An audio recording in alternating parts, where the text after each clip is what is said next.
Hi guys, it's Teresa. Welcome back to my channel.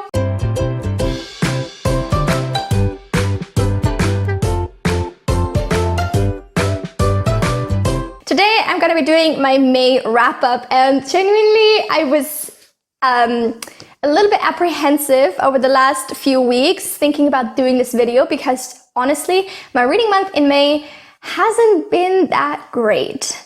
I read 2 books in the first 3 weeks of May, and I thought, like, I'm not even gonna do a wrap-up, I'm not gonna do stats, it's gonna be a very boring video, I'm stressed, I have nothing to talk about. And then that changed, and I read 4 books in the last week. No joke. It's Thursday today, and I have finished 4 books since last Friday. How? What happened? I don't know. I just didn't do anything else but read.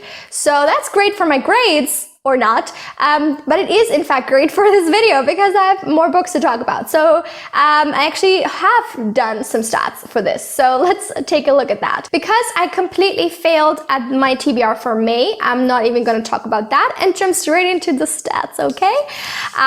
So as for ratings, I have 1 star, 2 3 stars. Actually, one of this is like a 2.5, but we're gonna round it up to a 3, and 3 5 stars, which is absolutely crazy. Absolutely crazy. I feel like every month this year I've found more 5 stars than the previous, and it's insane. Like how, why, I don't know. I'm shocked as you are, but here we are. So this makes a very happy video for me. So that brings us to an average rating of 3.6 stars for the whole month. As for genres, I have 1 thriller, 1 mystery, and 4 fantasy novels. In terms of pages, I ended up reading 3,178 pages, which is a lot considering it's only 6 books worth of pages, and that means I read about 103 a day, and the books were on average 530 pages long, so that's where all those pages come from.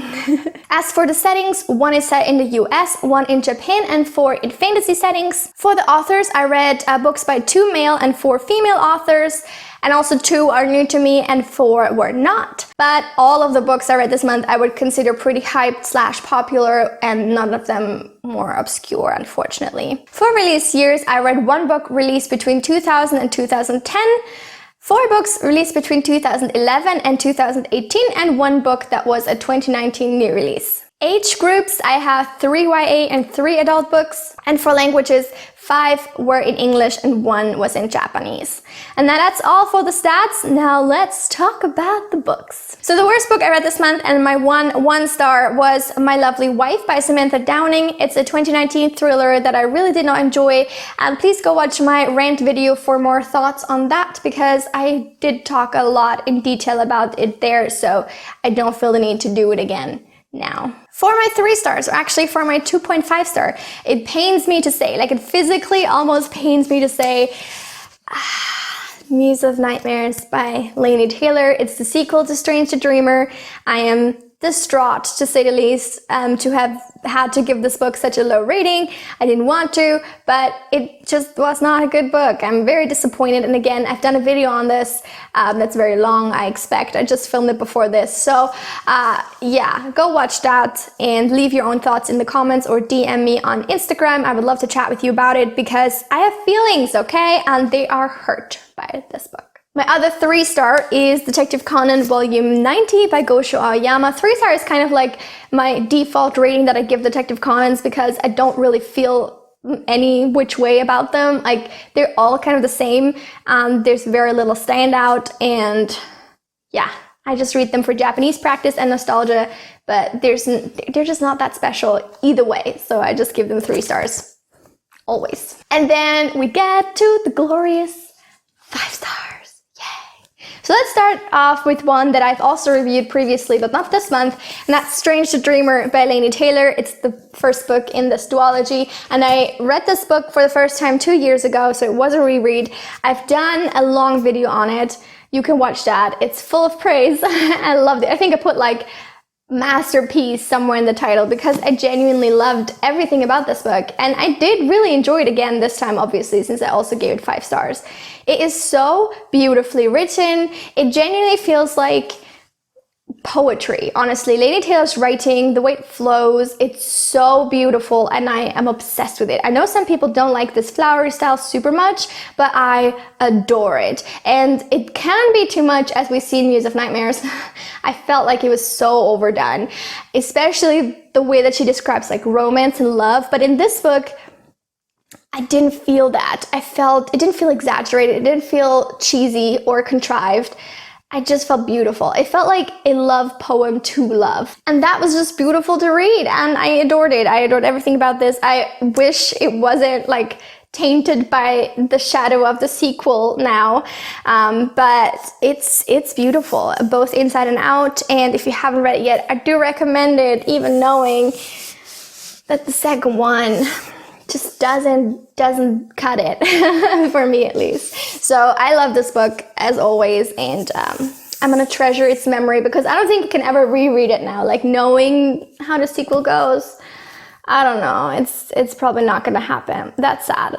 That's very sad. My next 5-star read is A Storm of Swords by George R. Martin. I've just realized I've also essentially done a video on this, because I've done a Game of Thrones discussion video where I talk both about this book as well as the last season of the show, so watch that if you want to know all of my thoughts on everything Game of Thrones, especially on the TV show and how it sucked.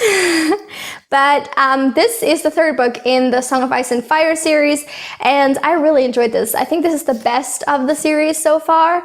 It's very dense, a lot happens, but in a good way. Like, a lot of important events happen in this book that were split up into 2 separate seasons for the show, because I feel like they realized like the 4th book is kind of slow and everything happens in this book, so they decided to pace it a little more evenly, which does make sense, but it also means that this book is just fun. There's so much happening, and there's so much backstory, and I just love a lot of story in my stories. Like, I love characters, development, world building, all that is my favorite thing ever. So I really enjoyed this, and I really recommend checking out this series, even if you've seen this show, especially if you've seen the show and you feel like it's lacking, you feel like you want to know more, you want to partake in all the fan theories, which is what I want to do. I want to know all these little details, and I mean, I don't know, I've watched so many videos of people like dissecting the show and the story and like giving all these tidbits from the books, and I'm like, I want to be a part of it. Read the books. It's worth it. I hope the 4th book is also worth it, because so many people have told me that it's so slow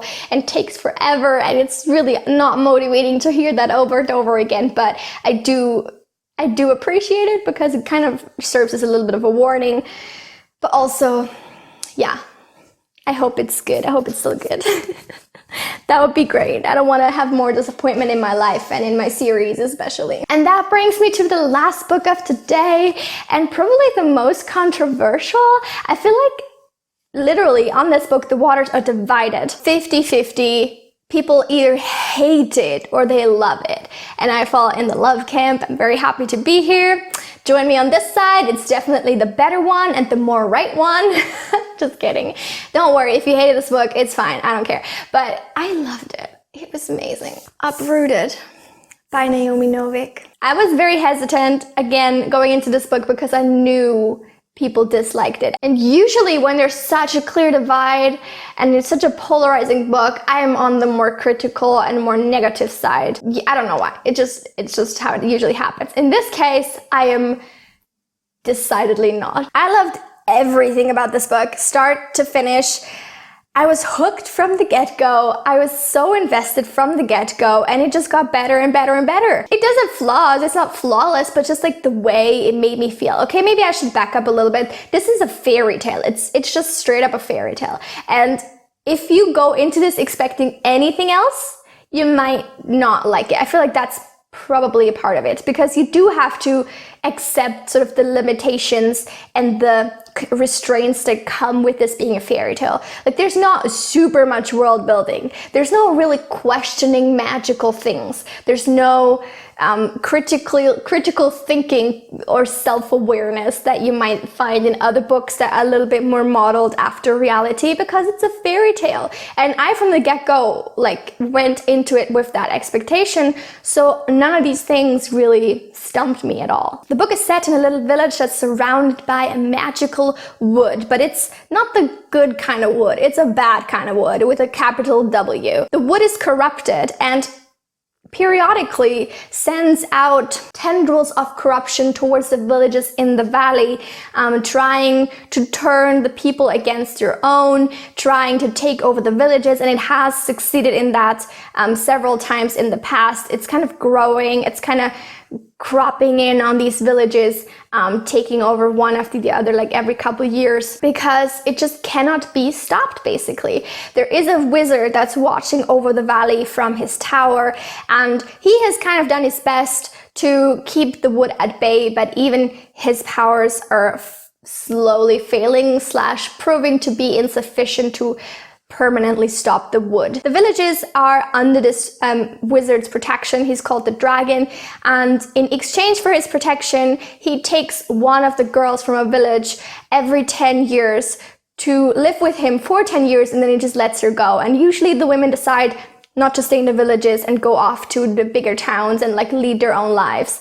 No one really decides to return to the village. So this is obviously a very scary thing. At the beginning of the book, this girl called Agnieszka is convinced that her friend Kasia is the one who will be picked. Everybody is convinced that it's gonna be her because she's beautiful, she's delicate, she's gentle, she's like literally ticks all the boxes in every respect. And Agnieszka decidedly doesn't. Agnieszka is very clumsy and awkward and can't stay clean for more than a minute. And so there's really no question who the dragon is gonna take. But obviously things don't always go how you want them to or how you expect them to, and she does end up being taken by the dragon, who basically tells her that she has like magical powers as well, and he's going to train her to be his apprentice. So neither of them is super happy with this arrangement, because he just sees like this dirty village girl who unfortunately has some magic in her, so he has to train her, but he doesn't really want to. He would have rather picked Kasia or any of the other girls that are more presentable. And Agnieszka obviously also isn't happy with this new fate of hers that she thought she basically, was safe from just by the presence of her best friend. So the story goes from there, and we follow these two characters as they arrange themselves with this new life, sort of kind of Agnieszka growing into her power and realizing what she can do with it, and the dragon also having to acquaint himself with that, because it's a very different kind of power than he's used to, and he's very confused and like doesn't want to believe it at first. And there's a lot of discord and dissonance between the two for a long time until they grow together. But at first it starts off in a very rocky place, definitely. Then there's obviously also the danger of the looming wood, and how they're gonna fight the corruption back, and all that kind of stuff. But that's kind of all I want to say about the plot. Suffice it to say, I really, really love the story. I really love the characters, even though they do take some getting used to, because at first glance, and I totally get this point of criticism, like Agnieszka seems very like this special snowflake kind of character, and I do see that to some extent, but at the same time, I feel like if there's nothing special about your main character, why are you telling a story about them? Maybe that sounds a bit harsh, but I don't want to just read stories about like girls next door who have nothing special about them whatsoever. There's a reason that these are the main characters for stories. They're special in some way. And I totally get but sometimes that can be overplayed, but to me it didn't seem like that in this book. I've said before how much I like the natural trope, in the sense somebody just being a natural at something and so much better than everybody else for no apparent reason. I love that trope. I love reading about it. It's so satisfying somehow. It's really fun to read about, and there's a lot of banter and humor that ensues from Agnieszka being so good at these things for no reason, and the dragon being super like confused and thrown for a loop because of it, and it's really hilarious to read, to be honest. I loved it. I don't care if it's like special snowflake anything. I don't care. I liked it. I found it was entertaining. And the romance that develops between the two is so steamy. I know some people don't like when you say that word, but it really is. There's a lot of will they, won't they, and it's very slow and simmering and so hot. It is. I loved it. Oh my god. And I want them to have a spin-off that just consists of them making out for 300 pages. I don't care. I need it. I want it in my life. But to be fair, this has to be said, my favorite character in this book is the wood. That sounds stupid, but the wood is the most nuanced, the most fascinating, the most mysterious character, because it's not just a random collection of trees. It emits this aura of like terror and dread. And I was buddy reading this with a girl on Instagram, and she said that the word dreadful is used like 1,000,000 times in this book, and it's annoying her, and I didn't even realize that. But there's a lot of dread in this book. But the wood does have this like haunting aura. It feels like it has a consciousness. It isn't just the wood is afflicted by something. It's the wood is doing the corrupting. The wood is the source of the corruption, and all the beasts that live in it are just doing its bidding. It's like it's sending out these scouts and doing these things and like planning attacks and actually calculating, strategies and all that stuff, and like tricking people and being deceptive and sly, like all these things that you wouldn't attribute to a wood, but it does have all these characteristics, and that makes it a person. It is sort of like a personification of an evil being, except that it's a wood. I'm very bad at explaining this, but to me, that was so exciting. Like the way that the wood is described is phenomenal. I love the story, especially the ending. I think the ending really is the thing that brought this book home for me, because that is the thing that marks it the most as a fairy tale, and it felt the most as a fairy tale at that point. The only thing I would say is that sometimes the pacing feels a little bit odd, especially there's a point when Agnieszka is at the court of the king.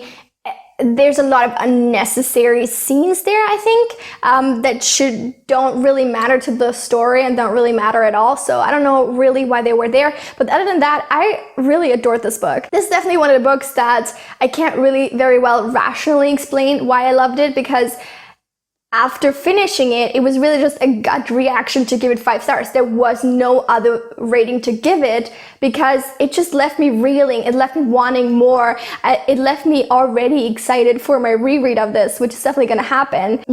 That to me means something as well, though. Like, I don't want to just sit here and like be super analytical and be like, well, this is in the pro and this in the contra column.